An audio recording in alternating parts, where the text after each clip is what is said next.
Okay.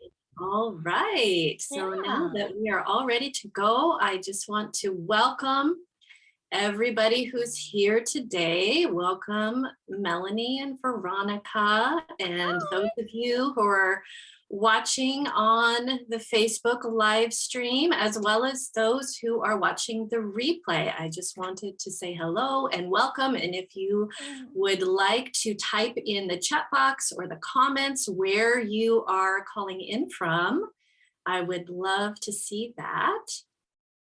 And while we are having people jump on, I would just love to invite you to either stand up and stretch your legs if you've been sitting for a long time today, or to find a cozy seat and just, move your shoulders around and get really comfortable where you are. Maybe take a few deep breaths to just let all the cares of your day slip away. And I would love you to type yes in the chat box or the comments if you are ready to have joyful sex at any age. If you are ready to experience that, type yes. And I see Melanie is joining us from Los Angeles, and she says yes. And Veronica says yes. I'm going to be checking in periodically on the live stream for any comments, so please feel free to comment there too. And type yes in the chat box if you are open to rebirth your sensual joy and your sexual response.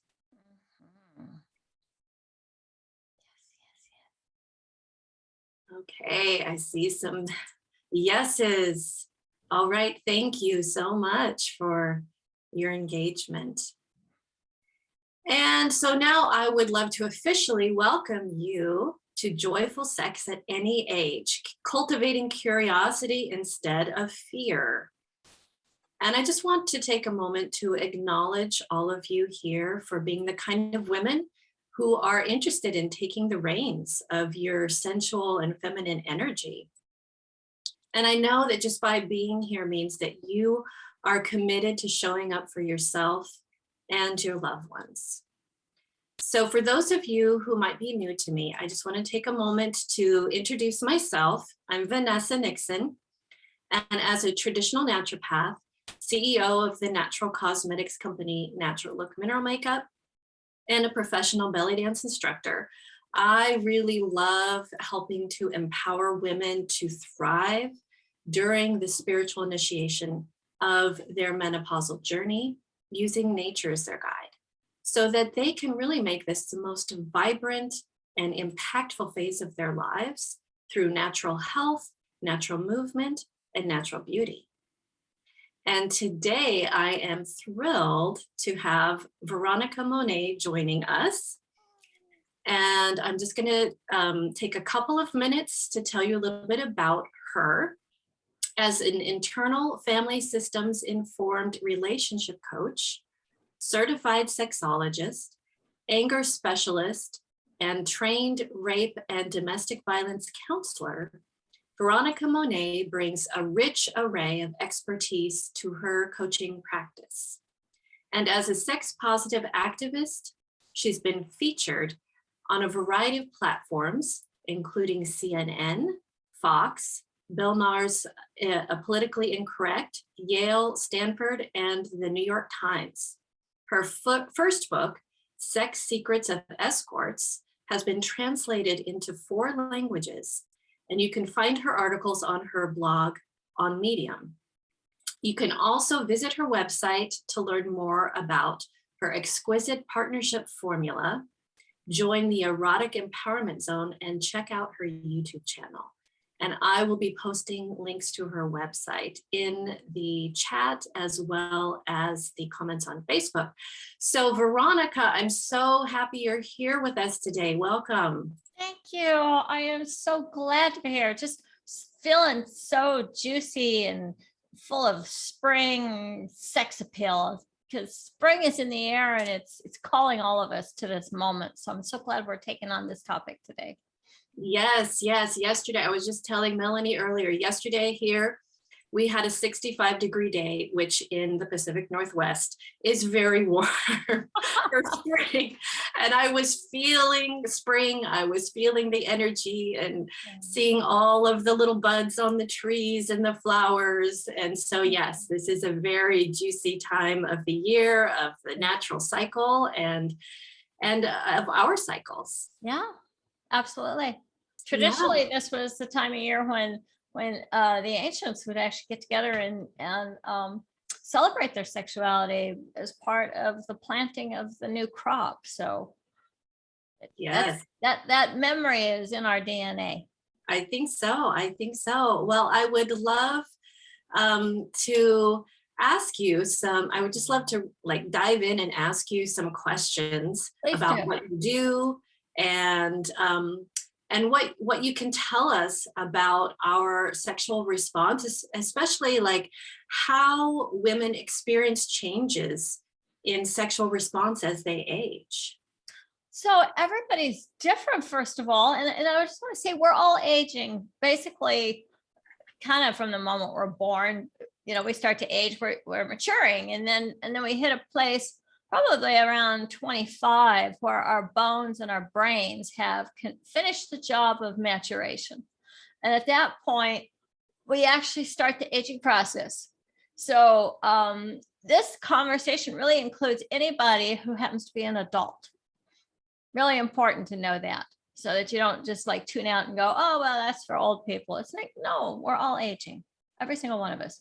How we age, oftentimes we think of this as being genetically dictated, like, oh, whatever happened to, my parents and my grandparents, that's what's going to happen to me.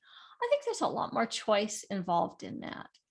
And I know, Vanessa, that in your work, you're really helping people find that empowered choice so that they can make decisions about their healthcare, their self-care, that are going to propel them into hopefully the most vibrant experience of their bodies as possible. And I really think that we have bodies to help amplify our spiritual and soul journey.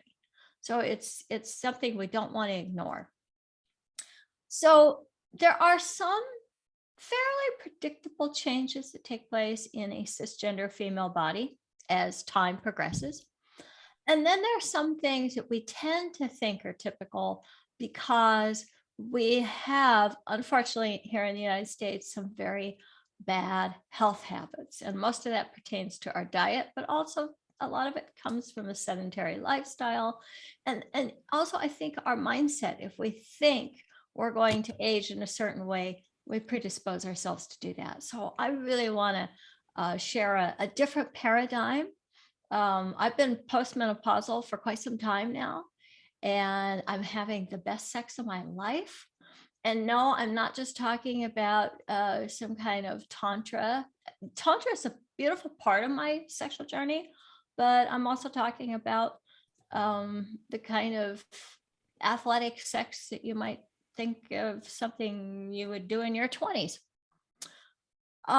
So how do we have choice? Because the thing I want to be very careful about when I'm talking about female sexuality is that when I start talking about the capacity that our bodies have for pleasure, there can be a sense of like, well, I should, or I have to.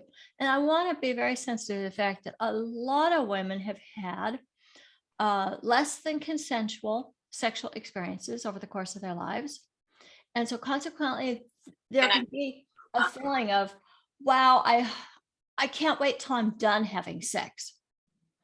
So I don't want to push up against that without a level of sensitivity and understand that, hashtag me too. We know now that the vast majority of women have had at least some kind of sexual harassment, some uncomfortable, squirmy moment in their lives where they were like, ugh. So that can really also predispose us to start shutting down. It's like, okay, I don't need to have this in my life anymore. But so coming from a place of choice, if you're here, I'm imagining you do want to have a vibrant sex life, that you are interested in that. So I will be happy to lay out steps that one can take throughout one's life cycle to have that choice and to be empowered to have a sexy life. But I'm going to take a pause here for just a second, Vanessa, because I was kind of setting the stage for this, and just see if there's any questions or if you want to add something to that. I would love to hear you lay out some steps. I'm just going to check really quickly on Facebook. Okay. Catherine is coming to us from New Zealand. Hi, Catherine. So thank you, Catherine. And we have Joy joining us here on Zoom. So I just want to take a moment to say thank you to those who are joining us live. Hi, Joy. As well as those who are watching on the replay. And feel free, if you have any questions throughout, to put those in the chat box in the comments, and we'll make sure to get to them. Right now, I don't see any questions. Okay. And I would love to hear you lay out a little plan for us. And I love answering questions, so bring them on. Okay, so one of the things that'll happen, throughout life cycles, maybe first off, a cisgender female body is going to get a surge of hormones during puberty, and there's going to be an awful lot of sexual excitement, responsiveness. Now, not everybody goes through that. Just want to be careful to remember that everybody's different. So these are generalities that apply to the vast majority. And if you fall outside of these frameworks, please don't think that there's anything weird or different about you. It's, there's variations. So for instance, let's say pregnancy. Some women become really sex averse during the pregnancy. Other women have got all this vascular congestion. That means there's a lot of blood down in the genital area as they're creating this beautiful new life in their belly. And that was my case. There's more blood down there meant I was sexually aroused most of the time during my pregnancy. So that's something to be aware of. We're all very different. Sometimes after the birth of the baby, there is a sense that the body has become just about the baby. So obviously there's a period of time where you're still bleeding and you're healing, and that does not lend itself to sexual intercourse. I myself still had sex. I just didn't have sexual intercourse. And of course you don't want to. It's an unhealthy thing to do because you're healing inside. But there's so many other ways to express sexuality, and I'm a very sexual person. So pregnancy throughout, I was sexual. Right afterwards, I was sexual. Not everybody feels that way. So for instance, lactation, couple of different avenues around that, probably more than two, but here's two that I'm well aware of. For some women, the breast becomes about nursing the baby, if in fact that's what she's choosing to do, is nurse the baby. In which case, sometimes she doesn't want to conflate that with sexual foreplay with her partner. Other women and couples in particular will eroticize the lactation. And it's not uncommon for a woman to actually squirt milk out of her breast at the moment of orgasm. For some partners, this is actually an erotic high. I mean, it's exciting. For other people, it can be a little off-putting and scary. I think that one of the things you want to do is really tune into what's right for you and become familiar with all the different elements that are going on for you: physiological, spiritual, mental, emotional, past traumas, relationship dynamics. It's all really, really important. And obviously there's other factors too, like just being too tired. So now let's move on. So the baby's up to an age you're not lactating, not breastfeeding anymore. And sometimes there can be an overwhelm, fatigue, that translates to having lost sexual desire.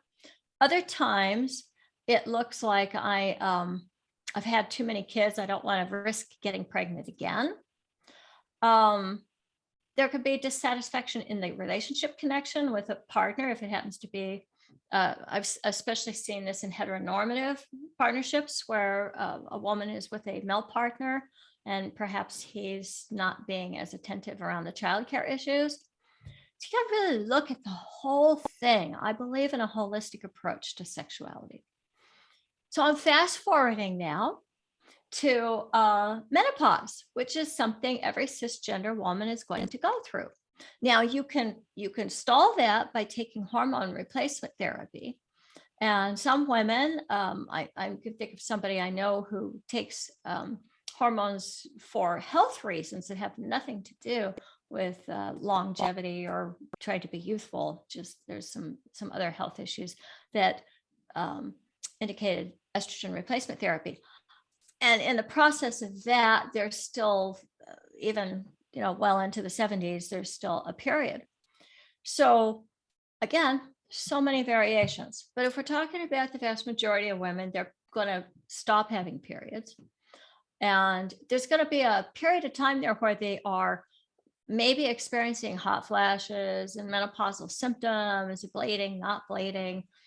That also can be moderated through diet. And no doubt, Vanessa, you offer some herbal solutions for that as well. I oftentimes work with the mental and emotional. I find that a lot of the women that I'm working with are kind of working with their sexual trauma at that time. This is a really powerful time for a woman to step into her anger, her rage, her creativity, her power, her no. And I really believe in learning how to pair that no with the fullest expression of sexual joy, because I'm on a mission to help women have clear boundaries, have great assertion skills, and then choose sex in a way that works for them. Unfortunately, a lot of women have been enduring sex they didn't really care for, even from their husbands and boyfriends over the years. So the body starts to shut down. So I really want to invite women when they're entering into the menopausal years, this is a time to claim sex for yourself, not anybody else, for you.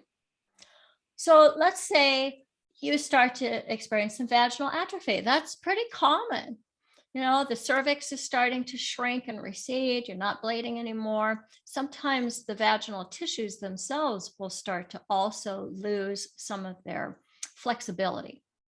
And there's a really easy fix for that. I really want to make a clear distinction here. This is not hormone replacement therapy, but it is a topical hormone, and it's the weakest one there is. It's called estriol. Really, really important. It's not estradiol. Most doctors are going to prescribe a suppository that has estradiol and progesterone in it. I'm not a doctor. I'm not going to tell you what your needs are, but I want you to know what one of the options is. And one of the options is a topical estriol. It does not go systemic, which means it's not going to impact cancer risk. It's not going to have any impact on the rest of your body. And that could be a good thing or a bad thing, because if you want to have estrogen replacement therapy, this is not it. This is very strategic. All it's going to do is fluff up your vaginal area. And you can put a little tiny bit of it up inside on your G spot, your prostate. And that will also, because I want to tell you something, vaginal atrophy usually only affects that first 1.5 inches, 2 inches of the vaginal burial. That means there's still lots of potential for pleasure way up inside, but it's just getting past that first 1 to 2 inches that becomes problematic for a lot of women. So there's also another treatment modality that you can explore. Some women develop something called lichen sclerosis. This is where it's kind of an eczema skin condition that happens on the vagina. And sometimes this kicks in at an older age as well. And if you do PRP, which is plasma-rich platelets, they actually take your blood, put it through a centrifuge, and then inject it into your vaginal area, and it can rejuvenate it. And if you happen to have something like lichen sclerosis, it would also help heal that. Now, some women use this as what's called an O spot, an orgasm spot, that was developed by somebody I value very much. He and I are friends, and he happens to be a fabulous, accomplished doctor. His name is Charles Runnels, and he developed something really controversial called the O shot.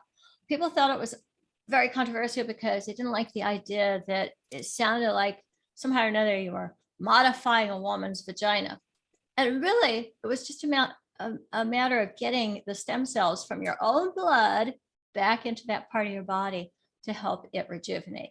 Nowadays, people are using that same procedure for facelifts and all kinds of things. So that's something you might want to look into as well. Third thing I'm going to give you has nothing to do with a topical ester oil. It has nothing to do with a fancy and expensive treatment with the PRP. It's very simple and it would cost you 20 bucks. All you have to do is to go on Amazon or Adam and Eve and find yourself a very long, skinny G-spot stimulator. And you want to get a waterproof one. Most of them come with, you put in a couple batteries and they vibrate. I'm going to give you an exercise that has nothing to do with turning that on. All I want is this long, skinny, waterproof thing that has a little bend on the end. And what we're going to do is you're going to go way up inside yourself, touch the tip of your cervix with this, and then move towards your belly. And you're going to feel a little indentation there. That is your anterior fornix. You can find the anterior fornix on any diagram of internal female physiology. In my profession as a sexologist, we call this the anterior fornix erogenous zone. So see, we add the word erogenous to it. Now, there's been some research that shows that women who are anorgasmic, that means a woman who's incapable of having an orgasm, or women who are postmenopausal and have atrophied, women who maybe even have had some trauma and are having difficulty achieving orgasm and reclaiming their sexual response, can stimulate this part of their internal anatomy to re-enliven, rejuvenate, and even create more lubrication. Okay. So when I have my clients stimulate this area, I tell them, consider this your holy of holies. This is like the inner sanctum. It is the most sacred part of you. And I want to tell you why it is. Because you're going to touch the tip of the cervix. That is the portal to the other side. This is where life comes from. This is your center of creative power. Whether you've ever had a baby or not, I am not talking about procreation here. I'm talking about energetics, the energetics of your body. And when you go up that far, you're probably going to contact really deep emotions. You might actually start remembering some incidences of sexual coercion, maybe sexual assault. So you want to go in with the softest, most respectful, most gentle, most curious touch that you possibly can. And I actually call this a yoni exercise, where you are learning how to talk to your yoni. So, tagline is, your yoni is talking to you. Are you listening? And I recommend taking like 20 to 30 minutes where it's just you by yourself. You start with your hand on your heart. You do some deep breathing exercises. Make sure that you've got your journal next to you in case something comes up that you need to write down. And then you're going to take this little tiny, skinny, long stimulator. You're not going to turn it on, and you're just going to gently insert it. Find the tip of your cervix, move towards your belly. That's why we call it anterior, towards the belly. Find that little indentation. And then the way that you would touch it is like that. Super gentle. Very, very gentle. And you're just going to ask it, what do you want me to know? What would you like me to know? I want to warn you, it's a possibility that your yoni is going to tell you that I don't like the fact that you had sex with so-and-so, or I don't like the fact that you've been having sex in this way, or I don't like the fact that we're not having sex. You really got to be curious and compassionate and listen to this part of your body. Joseph Kramer founded something called the body electric. Then he went on to found something called sexological body work. He's a friend and a colleague. I have great respect for his work. All of that work is predicated on the fact that emotions, and particularly trauma, is held in the sexual tissues. So if you come towards your own sexual tissues with that kind of curiosity and compassion, you're going to unlock all kinds of secrets and mysteries and information which is really going to be important to your spiritual journey, your mental journey, your emotional journey, your relational journey, and your sexual journey. So once again, this is a very holistic approach to sexuality. I'm going to take another pause and see if there's questions. Yeah, Veronica, thank you so much for giving us so many different ways that we can really nurture ourselves throughout our lives, our sensuality and our sexuality. We do have a question on Facebook. Catherine asks, does the anterior fornix still exist if a woman has had the cervix removed along with a hysterectomy? Well, I don't know your doctor, and I don't know what kind of a surgery he conducted. I don't know if he was strategic and, minimized impact, or if he created a wide swath and took a bunch out. I don't know what kind of scar tissue is there. I will say this, though. I think over the years, what I've experienced in all bodies of any gender is a very, very persistent pursuit of sexual pleasure. And I'll give you, for instance, I knew one man who had lost all feeling in his legs and arms. He dove off of a roof when he was 18 and became a quadriplegic. So he really couldn't feel anything past below his neck. And his sexuality rebirthed itself in his earlobes and his neck. And this has actually been documented in many other places. That's like an anecdotal, story from my personal experience. But it's a fact that our sexuality exists at the base of our spine. This is where the Kundalini energy coils.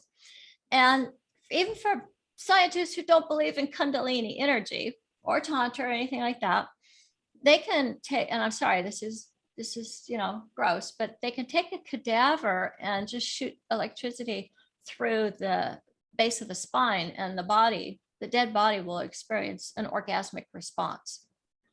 So no matter what's happened to you, whether you're in a wheelchair or you have had a hysterectomy, sensuality is available to you, because first and foremost, it's not a body part, it's energy. We use our body parts to tap into that energy. But if you're missing a body part that I've referenced today, or maybe you're not even a cisgender female, you have other parts, it's important to know that the intention with which you connect with your body will help the energy flow where you want it to go. So I hope that's a helpful answer. I would suggest that if you've had a hysterectomy, you gently, respectfully, and cautiously experiment with going up inside with this, and I'll be happy to send a link for this, actually, but you can find it. Just look for a skinny little G-spot stimulator, not the big ones. They make all these big fat ones now. I want like really skinny, long thing. And find out, brave every step of the way. Because there's one other thing to know. Let's say the doctor removed the anterior fornix erogenous zone. You would still have the possibility of finding some pleasurable tissues inside the vaginal barrel. One of the misconceptions about the clitoral complex is that we don't realize the clitoris actually has a cuff that wraps around the vaginal barrel. And there are some tissues that we call them erectile tissues, meaning that they fill with blood and therefore sensation throughout the vaginal barrel. It's not like it's inside, it's on the other side of the skin of the vaginal barrel. And it's different in every female body. So it's hard to tell. Some women have a lot of erectile tissue up there, some have very little, but every woman's got a clitoral cuff. And so to just go in and experiment, if you can't find your anterior fornix erogenous zone, or you're missing one, find other spots inside your body. You're going to obviously have a G spot. Every woman has one of those, and it's really just your prostate. Now, it's interesting. I I had a meeting with a doctor yesterday and she goes, there is no female prostate. And I go, oh yeah, there is actually. That was determined in 2003. Actually, there was a female prostate in the 1800s, and then women started asking for the vote. They took it out of the anatomy books, but it resurfaced in 2003. Very interesting how our bodies get politicized, but you have one. And it produces prostatic specific antigen, PSA, which is the same compound that's produced by a cisgender male's prostate. We're very similar across the genders because we all start off with analogous tissue in the womb, and it just goes one way or the other, or sometimes both ways, depending on your chromosomes and what kind of hormones bathe your body when you're in your mommy's womb. So I hope, Well, I hope Veronica, that was helpful. thank you so much. That was an incredibly thorough answer. And Catherine, if you have any follow-up questions, make sure to post them on Facebook. And I think this is a great segue into the next question that I wanted to ask you. Can I ask a question? Do we have somebody else who would like to ask a question? Jessica? Yes. First of all, I've never heard of Adam and Eve. Is that AND or an ampersand? Oh yeah, it's an ampersand. And also, so I have a very tilted cervix. Am I gonna be able to get to it? Mine's tilted too. No problem. Okay. And the thing is that there's, again, it's about being specific to you. So you want to go in respectfully and curiously. You know, think of this like a prayer. Okay. And if it winds up being somewhere other than where I told you it is, hallelujah.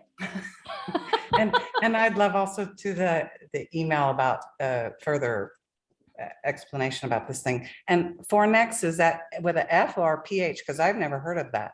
Yes, it's with an F. So Okay. it's anterior fornix, and in our case, we call it erogenous zone. I am so thankful to you, Veronica. Thank you. Glad I could help. Wonderful. Do we have any other questions right now before I go on to my next question? Feel free to speak up or post them. I'm going to quickly check Facebook, and Catherine says, thank you, Veronica, for a beautiful answer. Okay. So I have a question. Yes. It's about female ejaculation and how that has changed a lot now that I'm postmenopausal, and that because of my collagen, the decrease in collagen and all that, it's not as viscous. I think it has a different aroma. Yeah. And so it's, gosh, I guess I describe it like I'm drying out, but it's more like water than it was, you know. So, and that back in the days of lactation and, you know, mothering and all that, it was very, very different. Yeah, you know, I've noticed a similar change in myself, in that what I remember in my 30s was it was very oily, and it had a very strong musky smell to it. And now that I am, I'm actually going to be 62 in about 2 weeks. It is more watery, and the smell is much more subtle. I don't know what that means. I will tell you that in my case, the quantity that I produce is far more than what I used to do. So I don't know if in my case, I'm watering it down because there's just such a profound quantity of it. But I wish I could tell you that we had tons of research around this. Hardly anybody knows about it. It's terrible. And I want to tell you the research that recently hit the news, while we're on the topic of female ejaculation, I just want to briefly cover this. It's just pee, they said. Then they came back and said, there's 2 types of female ejaculate. And I just, you know, I've been a cisgender woman, cisgender female body all my life, and I've been a female ejaculator all my life. And I'm bisexual, so I've had made love with women who ejaculate. And I really think the research out there doesn't cover half of my personal experiences or the conversations that I've had with other girlfriends who are female ejaculators. So is it possible that some of us are excreting urine when we ejaculate? Of course, it depends on how much we have in our bladder. But there were some early experiments that were done in the lesbian community in the 80s that they took these blue pills that would actually turn your urine blue. And then they female ejaculated and it wasn't blue. So we know it's coming from somewhere else. The recent research showed that the women would empty their bladder and then they would masturbate, and within seconds, their bladder had filled up with a tremendous amount of fluid. And the difference between that fluid and the urine was PSA, prostatic specific antigen, which means that it's coming out of their female prostate. They still wanted to call it urine, which I thought was just the most sexist conclusion I've ever heard, because I want to tell you something. Male ejaculate has urine in it because it's going through the urethra. So we just got to take some of this research with a grain of salt. And that particular study had sample size 7. You know, what I learned in college is you got to have 30 subjects to make it even statistically significant.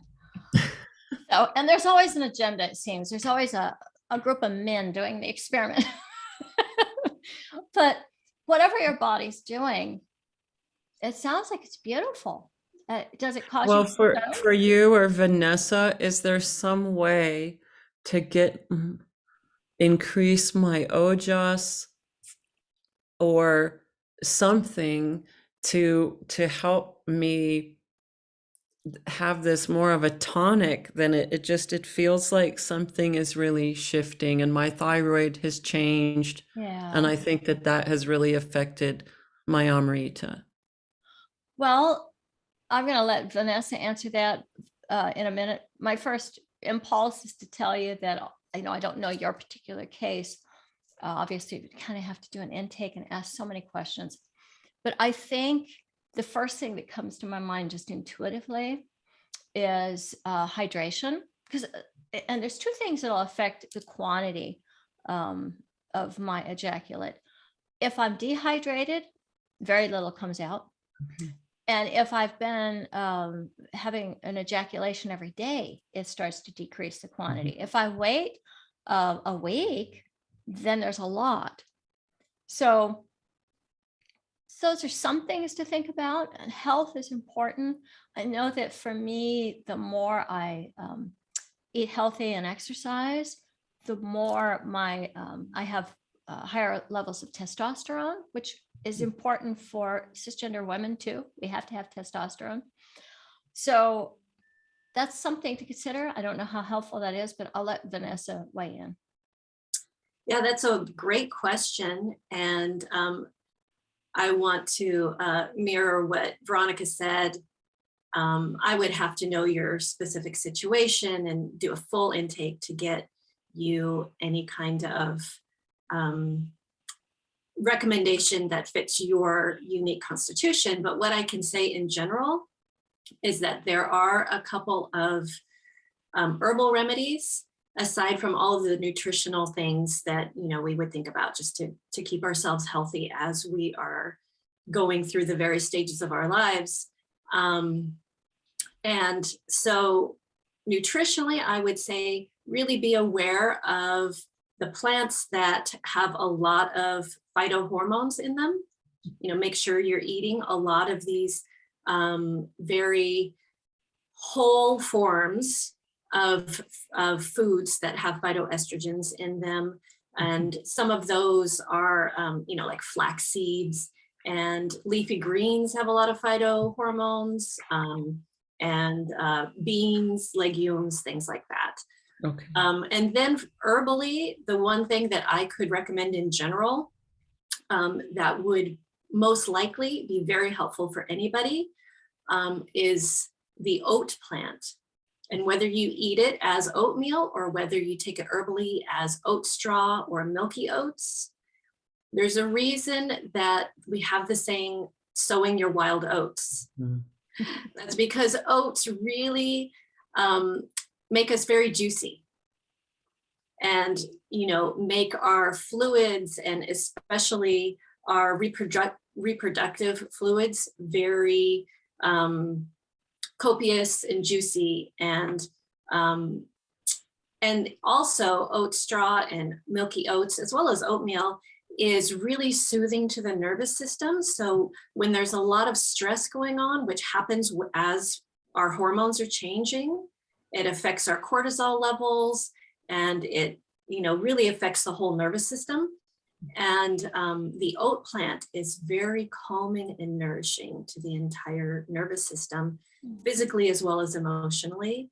But that is one herb that's very specific for this time in our lives when, as women, we kind of start feeling like we might be drying out a little bit and our tissues may be thinning, and that can just really help plump them up. Another thing topically is comfrey.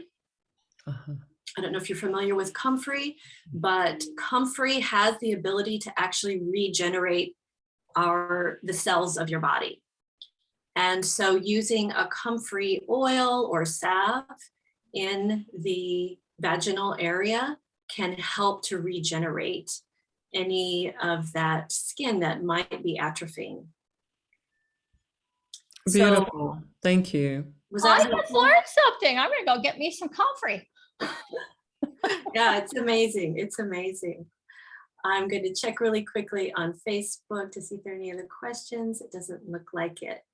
Okay, so I really quickly wanted to ask you, you were talking about this person who was quadriplegic, and he was able to rebirth his sensuality and sexuality in other ways. And you've talked about how we can, be very curious and compassionate about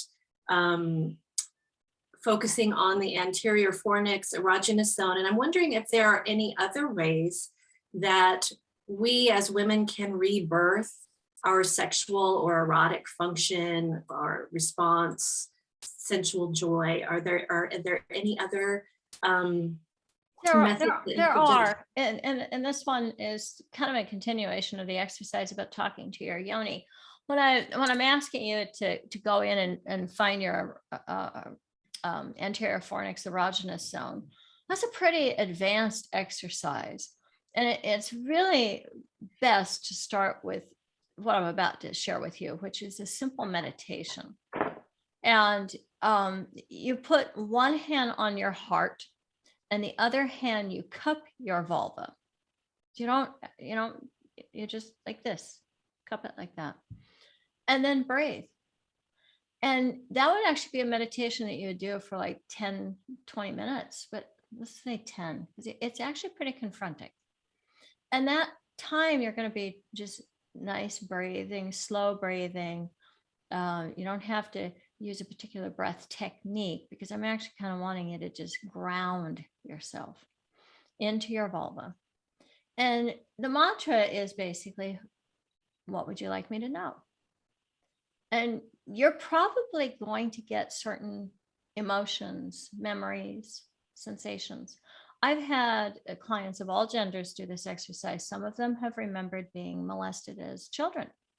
Some of them have gotten in touch with their rage. Some of them have just been able to slow down so that when they actually start to self-pleasure, they're more embodied, more connected to themselves. Whatever happens while you're doing this, and it can be different every time, you just want to be open to it and curious and compassionate. So some of the things that might come up could be a little scary.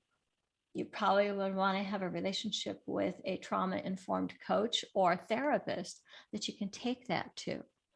I can't overstress the importance of working through our emotional trauma in order to rebirth our sexual joy.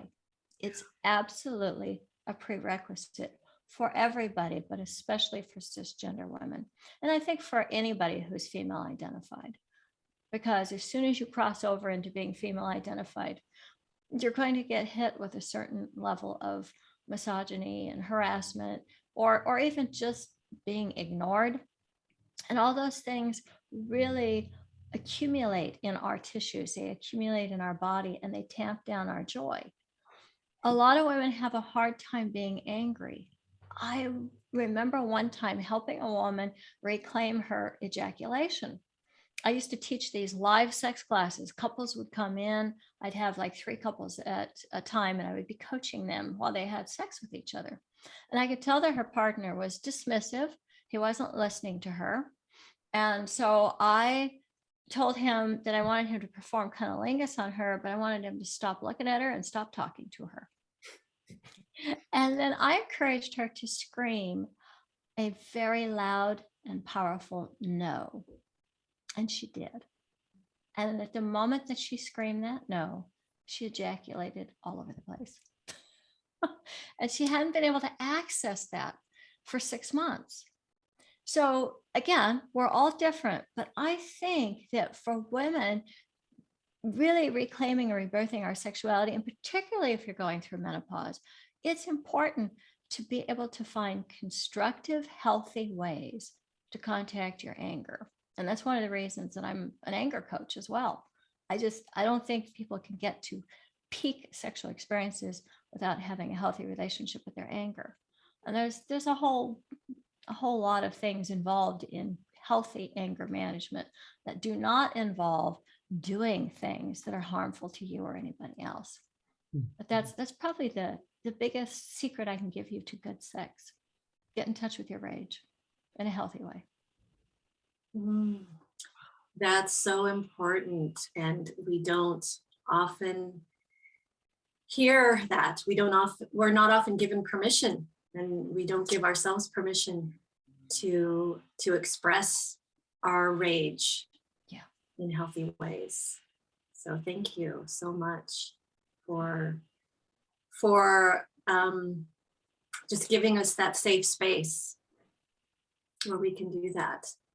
And you've touched on sexual trauma a lot throughout this chat, and I'm wondering if there are any more like really effective ways that you can talk about for healing sexual trauma.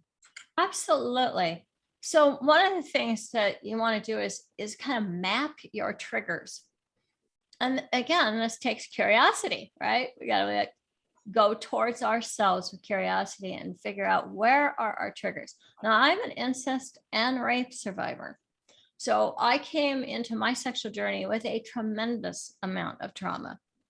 And there were certain things that just would cause me to freeze. And I want any woman who's ever frozen and not been able to speak or move when somebody was maybe even not assaulting her, but just pressuring her. This happens in marriages all the time. I see it in my practice where he's kind of pushing, coercing. Oh, honey, I saw this thing on this porno. Let's try it. And she's like, I don't know if I really want to. And then she says, okay, if it'll make you happy. And then next thing you know, she's in the middle of something that's actually triggering her, and she's frozen and she doesn't know how to stop, doesn't know how to speak. She can't find her voice.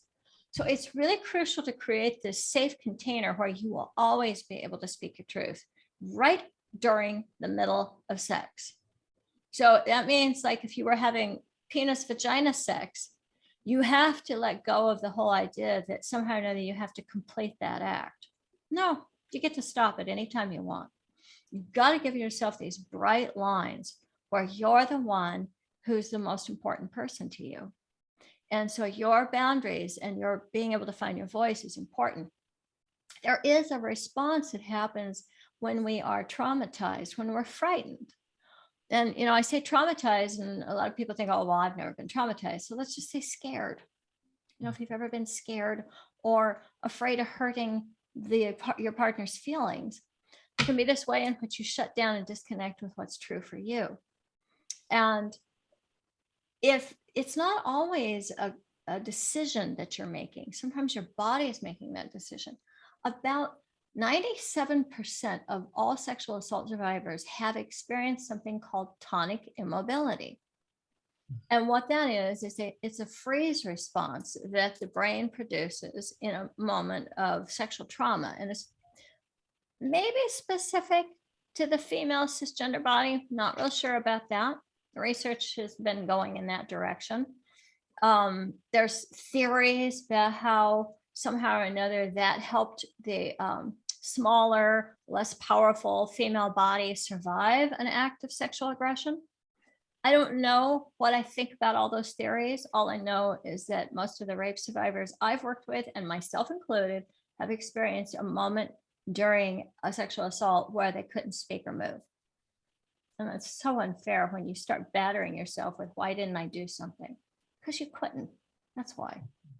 So part of it is actually going back with compassion to yourself and going, I survived. I'm amazing because I survived. And I'm still alive and I'm still intact. And now I'm going to take back what's mine. And there's going to be parts of your body that might have shut down, become numbed out, produce a little bit of pleasure, but not the amount of pleasure that it could. And patience, persistence, compassion, curiosity, very important.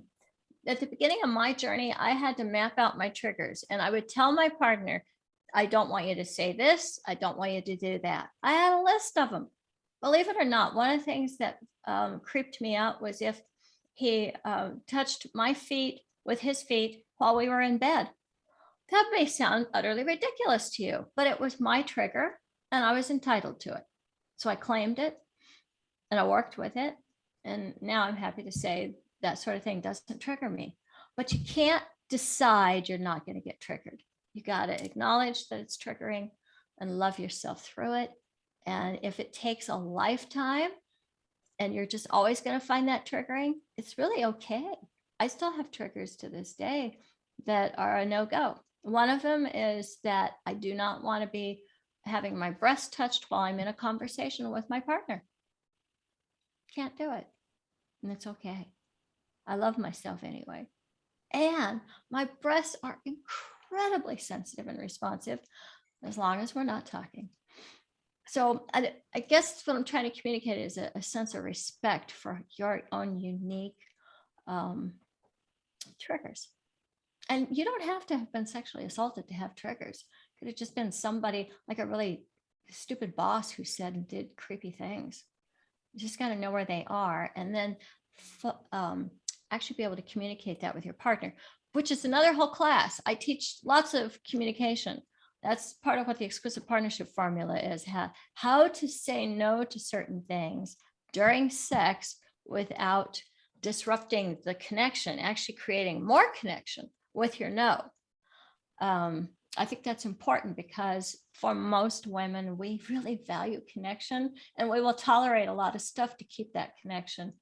So I just thought it was really important to develop a way to say no that created connection. That's one of the things I teach. Well, thank you so much for sharing that with us and for being so vulnerable and sharing about your personal journey. And I'm wondering if we have any other questions. If you have them and you're live with us here, feel free to ask them verbally or put them in the chat box. And if you are on Facebook Live or if you're watching the replay, go ahead and ask any questions that you have in the comments there. And in the meantime, Veronica, I'm wondering for women who want to know more about you and how to work with you, where should they go? You know, the easiest thing is to just Google the shame-free zone or Veronica Monet, or if you feel like keeping a mental note of this or writing it down, it's theshamefreezone.com. It also, you can just put in shamefreezone.com. Either one will show up there. veronicamonet.com goes there too. I have several domains, so I'm easily found. And that's a good way to, you'll get my email address if you want to jot it down now. It's veronica@theshamefreezone.com. And we'll just start a conversation and see where it goes. I'd be happy. You know, maybe you'll work with me. Maybe I'll send you some resources. If you would like to have some diagrams of that clitoral cuff that I suggested, or the anterior fornix erogenous zone. I can send you those. I'd be happy to for free. No problem. Wonderful. Thank you so much. It's very generous of you. And I have put your website link in the chat here as well as on Facebook. So it's right there and you can just click on it really easily. So thank you so much, Veronica, for being here with us. This has been so informative and just a really juicy, wonderful conversation. And I appreciate your time. And also, I just wanted to mention that if you enjoyed this, I'm going to be hosting more guest speakers in the You Can Feel Marvelous in Midlife Naturally Facebook group. So feel free, if you're not already a member, to join on Facebook. And we will continue to have lovely conversations like this. So any last words for us, Veronica? I wanted to thank Catherine and Joy for their questions. And I want to invite, I know you'll be posting this and there's probably other people that are going to watch it, the replay on Facebook. And I just want to invite them to, just click over to Veronica Monet and ask me any questions that come up for you. Because I know I shared a lot of intense information. Yes. I'm just especially appreciative that, you didn't accept the constant patriarchal studies and shit that they've put on us, no matter what the subject. So bravo. You're super informative. I've learned so much today, Veronica. You are a true expert and resource for women. I really appreciate your knowledge and your information. Thank you so much. Oh, Melanie, thank you. I send you so much love. Melanie and I are colleagues. Yes, wonderful. Well, thank you, everybody who joined us today. And thank you for your wonderful questions. And again, thank you, Veronica. I've really loved this conversation and I'd love to do it again sometime. I would love that, Vanessa. And thank you. It takes a special kind of woman to have the courage to feature this topic. And you are that woman. So thank you for being her. Oh, you are so welcome. All right, everybody, have a lovely rest of your day. And I hope to see you all again soon. Thank you. you. Thank you.